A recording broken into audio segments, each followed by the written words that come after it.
అధిక బరువు అనేక సమస్యలకు కారణం. సాహితీ యోగా ఆన్లైన్ క్లాసులో జాయిన్ అవ్వండి.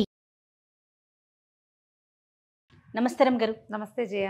రమగారు, మీరు భక్తుల కథలు మనం గతంలో చాలా చెప్పుకున్నాం కదా. అలాంటి ఎవరిదన్నా ఒక భక్తుడిది. తులసీదాస్ గారి కథ చెప్పుకో. భక్త తులసీదాస్ మహాభక్తుడు. అయితే ఈయనట అయోధ్యానగరంలో, అక్బర్ కాలంలో అయోధ్యానగరంలో ఉన్నారని ప్రతీతి. అది అయోధ్యానగరంలో ఉన్నారని కొంతమంది అంటారు. హస్తినాపురంలోనే, హస్తినాపురం అంటే ఢిల్లీలోనే ఒక ప్రాంతంలో ఈయన ఉండేవారని. ఢిల్లీ ప్రాంతం అనుకుందాం. అక్బర్ ఆయన తీసుకుపోయాడంటే అయోధ్య అయితే అంత సులువు కాదు కదా తీసుకోవడం. సో అయోధ్య అనుకోవద్దు, ఇక్కడ అనుకుందాం. కానీ ఆయనకి అపరిమితమైన రామభక్తి. వాల్మీకి రామాయణాన్ని ఎన్నిసార్లు చదువుకున్నారట. చదువుకుని పురాణం చెప్పేవారు. అయితే ఈయన పురాణం చెప్పేటప్పుడు ఒక దేవాలయం ప్రాంగణంలో రామాయణం చెప్తుంటే ప్రజలంతా వచ్చిన వాళ్ళు వింటుండేవారు, చెప్పుకుంటుండేవారు. ఆయనకి నోరెండిపోతూ ఉండేది. లేకపోతే ఒక భక్తుడు, ఒక ఆయన ముసలాయన ఆజానుబాహు కానీ వంగిపోయినట్టు ఉండేవాడు. ఒక చిరిగిపోయిన అంగి, ఒక ఉత్తరీయం ఒకటి కప్పుకుని వచ్చేవాడు. ఆయన వచ్చి మహాభక్తి శ్రద్ధలతో వినేవాడు కూర్చుని. ఈయనకి నోరెండిపోతుందని చెంబుతో నీళ్లు తెచ్చిపెట్టి, బాబు దాహం పుచ్చుకుని చెప్పండి అనేవాడు. ఈయన మంచినీళ్ళు తాగేవాడు. అయితే రోజు ఏం చేసేవాడు, ఆ నీళ్ళ చెంబు పురాణం అయిపోయాక ఆ చెంబు చేత్తో పుచ్చుకుని వెళ్తూ ఆ దారే పోతూ ఒక రావి చెట్టు మొదట్లో ఆ నీళ్లు పోసేసి వెళ్ళిపోయేవాడు. చెంబు జల్లగా చెంబు ఈ ముసలి భక్తుడు ఆయన ఉన్నాడుగా, ఆయన పెట్టేవాడు. ఆయన ఎంత భక్తిగా శ్రద్ధగా వినేవాడో. రామాయణం అయిపోయాక కనపడేవాడు కాదు. ఆయన దారిని ఆయన వెళ్ళిపోయేవాడు. మొదలు పెట్టంగానే వచ్చి కూర్చునేవాడు. బాగా ముసలాయన రోజు మంచినీళ్ళు పొయ్యగా ప్రతిరోజు నీళ్లు పట్టుకొచ్చి పెట్టేవాడు. తాగి ఒకరోజు ఏమైంది, రావి చెట్టు మొదట్లో నీళ్లు పోసి ఈయన వెళ్ళిపోతుంటే ఆ చెట్లో నుంచి హుమ్ అని ఒక శబ్దం వచ్చి ఓ బ్రహ్మరాక్షసుడు ఒక ఆయన వచ్చి నుంచున్నట్ట. వచ్చి నుంచుని కేకలేశాడు. ఈయన కంగారు పడ్డాడు. ఎవరినైనా, ఏమినైనా, నువ్వెవరినైనా అంటే, బాబు నీలాంటి పండితుణ్ణి, కొన్ని చేయకూడని దుష్కృత్యాల వల్ల నాకు బ్రహ్మరాక్షస జన్మ వచ్చింది. మరి ఈ చెట్టుని ఆశ్రయించుకున్నాను. ఎప్పుడు ఎండిపోతున్నా, దాహంతో అలమటించిపోతున్నాను నేను. రోజు నువ్వు చెంబెడు నీళ్ళు తెచ్చిపోసి మరి నన్ను దాహం తీర్చావు. నీకు ఏదైనా వరం ఇస్తాను, కోరుకోనాయన అన్నాడు. అనేసరికల్లా ఈయన అట్ట తులసీదాసు, నాకేం వరం కావాలి బాబు, ఎన్నేళ్ల నుంచో రామాయణం చదువుకుంటున్నా, ఎంతకాలం నుంచో పురాణం చెప్తున్నా, రామదర్శనం కావాలి నాకు, భగవద్ దర్శనం లభించలేదు, సాక్షాత్కారం కావాలి. ఇప్పుడు నేను కథ చదువుకుంటా, ఒక బుద్ధిలో ఒక ఆనందం కలుగుతుంది నాకు, చెబుతా, చెప్పినప్పుడు మహాద్భుతంగా ఆనందంగా ఉంటుంది. కానీ నేను కంటితో మాంసనేత్రంతో భగవంతుడిని చూడాలని నా కోరిక, దర్శనం లభించాలి, నాకు నిదర్శనం కావాలి. ఇదిగో దేవుడు ఇక్కడికి వచ్చాడు అని మనకు తెలియాలి కదా ప్రజెన్స్ని మనం తెలుసుకోవాలి. ఇది భగవంతుడి వల్లే జరిగిందని. అది నాకు కావాలి నాయన, రామదర్శనం ఇప్పించు తండ్రి అని అడిగాడు. నిర్ఘాంతపోయాడు బ్రహ్మరాక్షసుడు. ఎంత భక్తుడివి నాయన నువ్వు, ఐహికమైన ఏ కోరికలు లేవా నీకు? అయినా రామదర్శనం చేయించగలిగేంత సత్తా ఉన్నవాడిని కాను నేను, కానీ ఆ దర్శనం చేయించగలిగే మహానుభావుని చూపించగలను నీకు. ఓహో అనగానే తులసీదాస్ గారు ఆశ్చర్యపడి, నిజమా, ఎవరో చెప్పు అన్నాడు. అనేసరికల్లా, రోజు నీకు దాహానికి మంచినీళ్ళు ఇస్తున్నాడే హనుమ, ఆంజనేయుడు, ఆయన వచ్చి పురాణం విని నీకు మంచినీళ్ళు ఇస్తున్నాడు. నువ్వు రోజు చూసే వృద్ధుడే నాయన ఆంజనేయుడు, ఆయన పాదాలు పట్టుకో,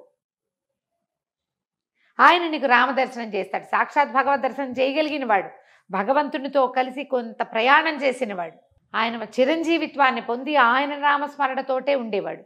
ఎక్కడ రామనామం ఉంటే అక్కడ ప్రత్యక్షమయ్యేవాడు. పురాణం బాగా చెప్తున్నావు కాబట్టి రోజు వచ్చి వింటున్నాడు నాయన అని చెప్పేసరికల్లా ఆనందం పట్టలేక తులసీదాస్ గారు గట్టిగా పాదాలు పట్టుకున్నట్ట బ్రహ్మరాక్షసుడు. ఆనందానికి తనకు రోజు తను చూసే ముసలాయన ఆంజనేయుడు అనే గమనం లేదు. ఇప్పుడు కదా తెలిసింది. సాక్షాత్తు ఆంజనేయుడు వచ్చి నేను చెప్పే పురాణం వింటున్నాడంటే నా జన్మ ధన్యమైపోలేదు. అయ్యా ఎంత మంచి మాట చెప్పావు నాయన అని కాళ్ళు పట్టుకునేసరికి అంతెత్తున ఎట్టా ఉన్నాడు, తాడెత్తునున్నాడు. నల్లగా ఇంతంత మిడిగుడ్లు, కోరలు, దుప్ప జుట్టు, ముళ్ళ పొదలాగా ఉంది తల, అంతాకారము పోయి మహాద్భుత సౌందర్యవంతుడైన గంధర్వుడు ఒకడు ప్రత్యక్షమయ్యాట అక్కడ.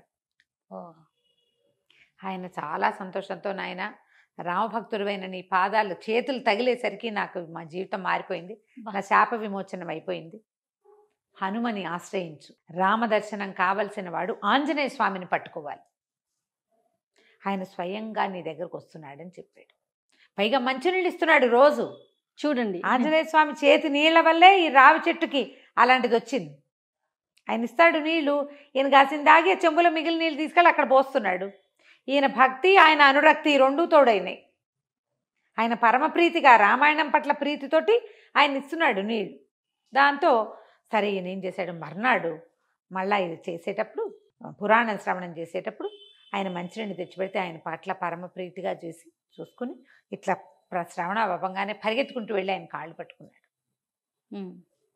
ఆయన నన్ను కరుణించు, నువ్వని తెలుసుకోలేకపోయాను అజ్ఞానిని, రామదర్శనం చేయించు, నువ్వే ఏ స్వామిని ఎట్లా కంటితో చూసావో అట్లా చూసేలాగా నాకు చేయవా అని అడిగాడు. అడిగితే ఆయన చాలా సంతోషించి,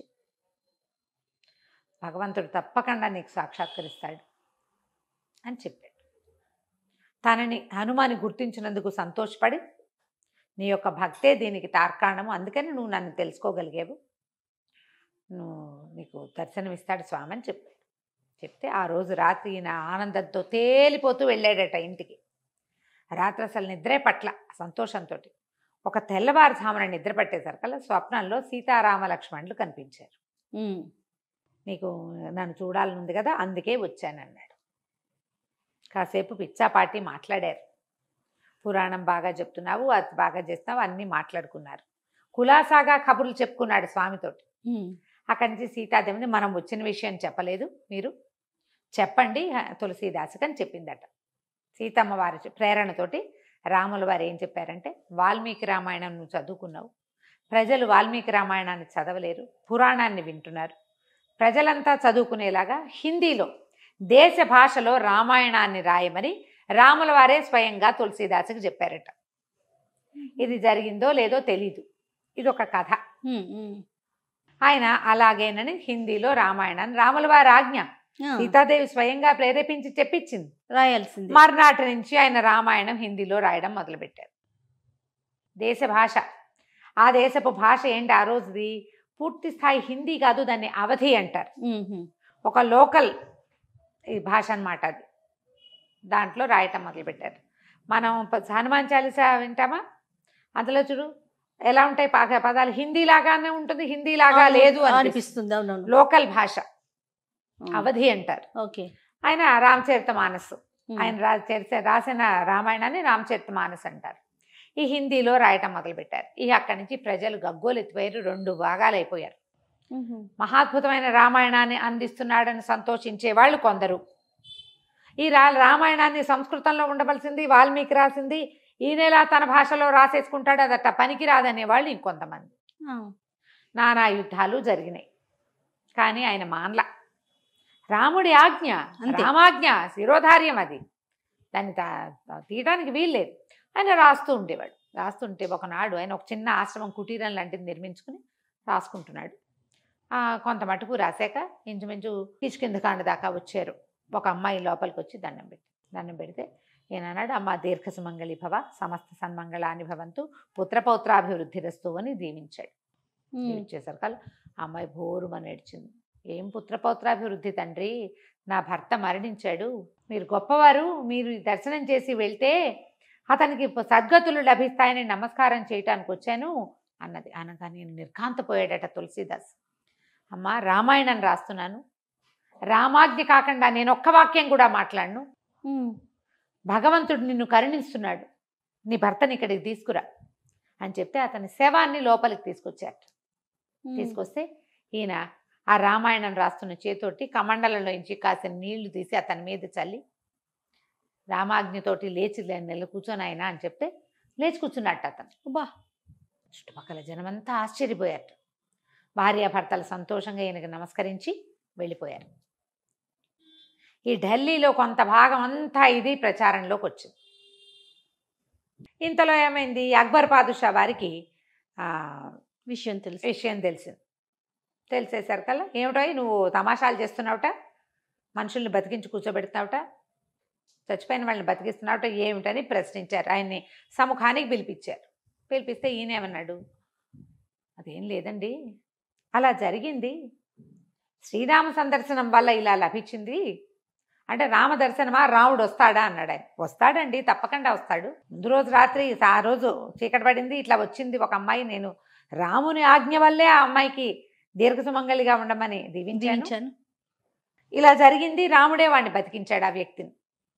సరే అయితే ఆ రాముని పిలిపించి చూపించు నాకు అన్నాడు. ఎట పిలిపించి ఎట చూపిస్తారు? రామాయణం పూర్తయితే రామదర్శనం లభిస్తుందన్నాడు ఆంజనేయ స్వామి. సరే ఈయన ఏం చేశాడు, మరి ఇంకేం చేయలేకపోయాడు. అలాగే అన్నాడు, కానీ రామదర్శనం లభించినప్పుడు మీకు చూపిస్తానంటే ఆయన ఒప్పుకోవాలి. నువ్వు ఇక్కడే ఉండి రామదర్శనం చేయొచ్చు మాకు, ఆ రాముడు ఎవరినో చూపించాలి మాకు. ఆయన చచ్చిపోయిన వాళ్ళని బతికిస్తాడు. మనకు అదే కదా కావాలి, ఇక్కడ చచ్చిపోయిన వాళ్ళందరినీ బతికించుకుంటాం. వెటకారం వచ్చేసింది అందులోకి. ఆయన భక్తిలోంచి ప్రశ్న, భక్తి మీద ప్రశ్న వస్తే చివరికి వచ్చేది వెటకారమే. అలాగే జరుగుతుంది. ఇప్పుడు మనం కూడా చేస్తాం అట్లా. అవునవును. అది ఏ కాలంలోనూ దాంట్లో తేడా లేదు, ఏ కాలమైనా అదే. పైగా జనాలేమో ఈయన హిందీలో రాయటం మొదలుపెట్టాడు, ఆ హిందీ మాన్పించమని కొంతమంది ప్రబోధ అక్బర్ పాదుషాకి. ఆ రామదర్శనం ఏదో చేద్దాం, చేయకపోతే నువ్వు ఇది మానేయాలని పెట్టాడు ఆయన. నువ్వు నాకు రాముడిని చూపించకపోతే నువ్వు రాసేది మానేయాలి. ఈయనని బందికానాల్లో పెట్టారు. ఇందాన్ని ఈయన రాసుకోవటం మొదలుపెట్టాడు. రాసుకుంటూ, అయ్యా బందికానాల్లో పెట్టారు హనుమ, నన్ను నువ్వే రక్షించాలి. రామాయణం భగవదాజ్ఞ, రామాజ్ఞతోటి మొదలుపెట్టాం, నీ ప్రేరణ లభించింది దీనికి, నువ్వే నన్ను కాపాడు, ఈ రామాయణాన్ని పూర్తి, నన్ను కాదు రామాయణాన్ని పూర్తి చేయించమన్నాడు ఆయన. ఆయన దారిని ఆయన రాసుకుంటున్నాడు. తెల్లవారేసరికల్లా మొత్తం హస్తినాపురం అంతా, ఢిల్లీ అంతా కోతులు వచ్చేసి ఆయన చూసుకోవటం మొదలుపెట్టాడు ఆంజనేయ స్వామి. కోతులు వచ్చేసాయి, పెద్ద పెద్ద కొండముచ్చులు, కూర్చొనివ్వవు, నుంచోనివ్వవు, తిన్నివ్వవు, తాగనివ్వవు, చెట్టు పుట్ట కాకు ఆగలం ఏమీ బతకనివ్వల. అక్బర్ పాదుషా గారు నిద్రపోతుంటే 4 మహావానరాలు ఆయన తీసుకొచ్చి వాడు నడి రోడ్డు మీద కూర్చోబెట్టినాయి ఆయన మంచాన్ని. ఏమి చేయలేకపోతున్నారు, కొట్టినా కోసినా ఏం లాభం లేదు వాటిని. ఇక పిచ్చి వెర్రి ఎత్తిచ్చేశారు. 4-5 రోజులు గడిచేసరికల్లా ఢిల్లీ అల్లకల్లోలం అయిపోయింది. కోతులే, ఏం లేవు, వానరాలు తప్ప మరొకటి లేదు. జనసంచారం లేకుండా పోయింది. బయట అడుగు పెట్టడానికి భయపడేలాగైంది. ఇళ్ల పెంకులు తీసేసి ఇళ్లలోకి వెళ్ళిపోతున్నాయి కోతులు. అసలు ఇంకా చిన్నవి లేవు, పెద్దవి లేవు, బిల్డింగ్లను లేవు, ప్రసాదాలను లేవు. రాజప్రసాదంలో కూడా వచ్చేసేటమే. ఇక మసీదులు లేదు, గుడి లేదు, తేడా లేదు వాటికి. ఏం చెయ్యాలో తెలియలే. అయితే ఈ రాజుగారికి గురువుగారులలో కొంతమంది హిందువులు కూడా ఉన్నారు కదా, హిందూస్ కూడా ఉన్నారు, వాళ్ళు ఉన్నారు, వీళ్ళు ఉన్నారు. వీళ్ళలో ఏమన్నారంటే ఆయన మహాభక్తుడు, ఆయన తీసుకొచ్చి ఇట్లా కూర్చోబెట్టారు, ఆయన జైల్లో పెట్టారు, అది దానివల్లే ఇది జరిగింది, మీరు మాట్లాడిన మరుసటి రోజున తెల్లవారేసరికల్లా వచ్చేసినాయి కోతులు చెప్పారు అని ఆయన్ని ఇది చేశారు. మరి ఏదో ఒక దానికి లొంగాలి కదా, మరి దీనికి ప్రాయశ్చిత్తం ఏం చెయ్యాలి, ఏదో ఒకటి చెయ్యాలి కదా. సరే అక్కడి నుంచి ఈయన కేకేశారు. మళ్ళా ఈయన దగ్గరకు వచ్చారు. కోతులండి ఊరంతా అంటే ఆయన రాసుకుంటున్నాడు. ఆయన దగ్గర కోతులు లేవు. ఆయన నిర్ఘాంతపోయాడు. బయటకు వచ్చాడు. అక్బర్ పాదుషా కూడా వచ్చాడు. ఈయన బయటకు వచ్చేసరికల్లా మొత్తం పీకి పందిరేసిన కోతులన్నీ సైన్యంలాగా నుంచున్నాయి ఒకదాని వెనకాల ఒకటి. ఆయన ఏ దారిని వెళ్తే ఆ దారిని కోతులు పనులు మానేసి నిలబడి చూస్తున్నాయి. సంతోషం పట్టలేకపోయాడు.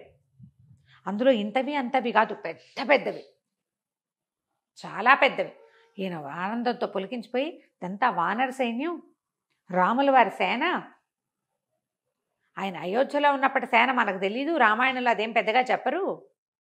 రామాయణ గాథలో ఆయనకున్నది వానర సైన్యమే. ఇలాంటివి 72 సైన్యాలు ఇవి, 72 గుంపులు.